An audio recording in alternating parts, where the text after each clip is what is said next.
Docteur Ahmed Khalifa Niass accuse le PM Ousmane Sonko d'avoir plagié son programme. Le président du parti Front des Alliances Patriotiques FAP Docteur Ahmed Khalifa Niass day mi ngi tuumaal ilimaani ji réewum Sénégal Ousmane Sonko daal ni dafa copier ab programme am nee na programme bi ñu présenté Sénégalais yi démb te ilimaani ji ñi kon jiite ko nee na daal dañoo dem copier programme am bu mu tegoon en tant que parti bii di FAP muy Front des Alliances Patriotiques boo xam ne mi ngi ko publié woon atum 2001 ci la kon daal di jël copier kon ñëw présenté leen ko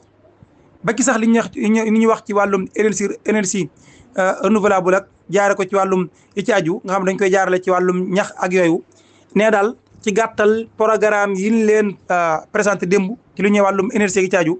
ab programme am la bu mu defaroon présenté publié woon ko depuis 2001 moom la Ousmane Sonko dem jël copier waat ko daal ñëw kon di leen ko présenté loolu da ko daal di xamle nee nag li mu ko defee dafa doy waar ndax honnêteté intellectuelle waroon na koo kon may mu tudd na ko turam ne kat lii ci programme mu docteur Ahmed Khalifa Niass laa ko jëlee waaye daal nee dafa dem jël kon ab programme am daal di koy copier ab programme am ñëw présenté ko Sénégalais yi bëgg a wax ne daal moom la te nag ay la yéwén programme bi moom ci wàllu googu ci ab programme am la ko Ousmane Sonko jëlee. Diomaye et Sonko demande aux Sénégalais de patienter encore 25 ans Thierno Alassane Sall nee na ki jamono ji nga xam ne li ëpp ci Sénégalais yi fi mu ne ñu ngi dundi jafe-jafe ndax ay njëg yu seer. boo demee ci marché bi di jënd yi nga xam ne waxtu wu nekk dañ koy soxla woo muy wéy di yokku rek. Agenda 2050 bii nga xam ne moom lañ ñu présenté ca dëgg-dëgg daal daa wuuteeg lool li Sénégalais yi doon xaar. ñoom day proposé wuñu lu may ne yéen Sénégalais yi muñaat leen fii ak ñaar fukki at ak juróom ngir ngeen mën a génn ki jafe-jafe yi ngeen di dund. benn plan bu leer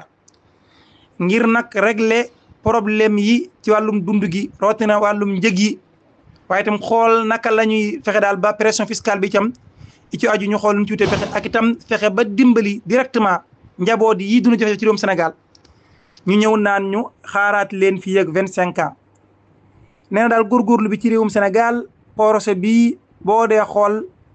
moom amalu ko benn njariñ ndax ca dëgg-dëgg projet bi moom góorgóorlu bi nga xam ne fi mu ne li gën a yitteel mooy lu régler problème am daar ngir mu mucc jafe-jafe muy dund loolu la waroon a xaar.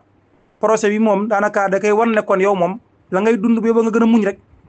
ba nga daal wéy ci li nga nekk ba keroog kon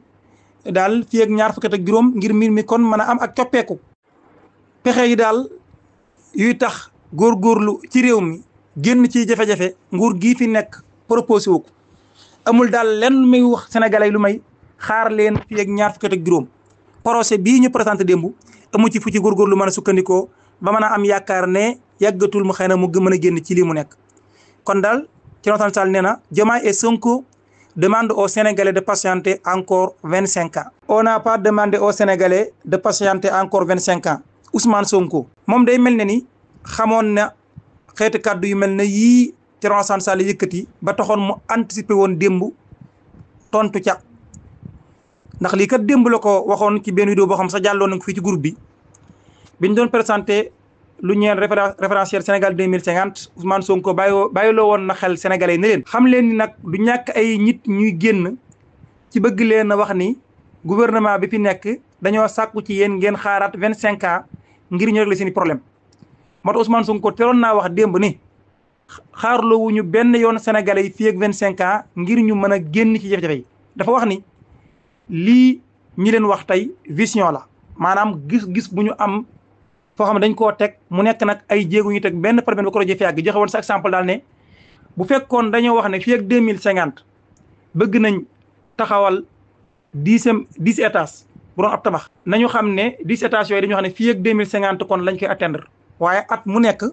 wala ñetti weer yu nekk daañu taxawal benn étage léegi nag fii ak 2050 ca la ñuy àgg nag ka 10 étages ya maanaam daal kon ci juróomi at yi ñu nekk ci bopp réew mi am na loolu jukki nañ ko ci programme boo xam ne dañ ko fas yéenee commencé teg mu leer nga xam ne fii ak seen mandat di jeex lenn ci projet bi moom fas nañ ko yéenee daal kon fësal ngir Sénégalais gis ko moom daal nee woon na dina am ay nit yu génn naan leen ñun dañu leen a xaarloo fii ak 25 ans waaye day loolu demewul noonu lii vision la bu ñu teg vision bi nag ay étape la étape bu nekk lañ ci war a def ba nga xam ne boo àggee ca yow jamono ja nga ko bëgg a jëmmal su boobaa jamono jooju kon da ngay mën a atteindre say objectif mel ne kon daal moom daa anticiper tontu ku mel ne Thierno Alassane Sall ak ñeen ñoo xam ne daal waxoon na ne kon dañoo nar a génn ngir wax ji nga xam ne wax nañu ce qui se passe à la CAF fait peur Jéegi Diop day nettali la mu dund ginnaaw ba nu ko yóbbee ca CAF bu tribunal Ndakaaru ne daal la mu fa gis ñaanalu ko kenn ginnaaw ba ñu ko jàppee defeere woon ko di ko toppee wàllum détournement de deniers publics mu jéenaa libre nag ndax dafa joxe 28 millions francs CFA caution ngir ñu bàyyi ko may ko liberté provisoire moom l'ancienne directrice de la promotion de l'économie sociale et solidaire daal dinay ñëwaat nag ci condition yi nga xam ne moom la ñu ko téye woon wat na nag bi ñu ko defeeree yóbbu ko fële ca tribunal mu nekk ca CAF bu CAF tribunal bu Dakar kaddu yu mu jokkalanteeg wàllu observateur nee na li nga xam ne day gis naa ko foofee ca CAF bu tribunal bu Dakar sama noon bi gën a mag sax yéenewuma ko sama noon bi gën a mag yéenewuma ko muy dugg ci CAF boobu la ma fa gis lu doy waar la condition yi am foofee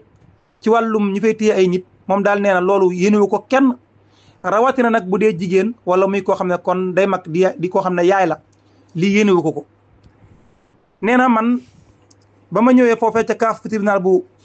Dakar nee na gis naa fa loo xam ne gis naa fa maanaam daal gis naa lañeen loo xam ne mosuma ko fa gis beneen monde kon laa gis foofee nee na bis boobu sentir naa ñaari mbir maanaam daal ñaari yëg am naa ñaari yëg ci bis boobu mooy yëg-yëgu fierté ak yëg-yëgu mer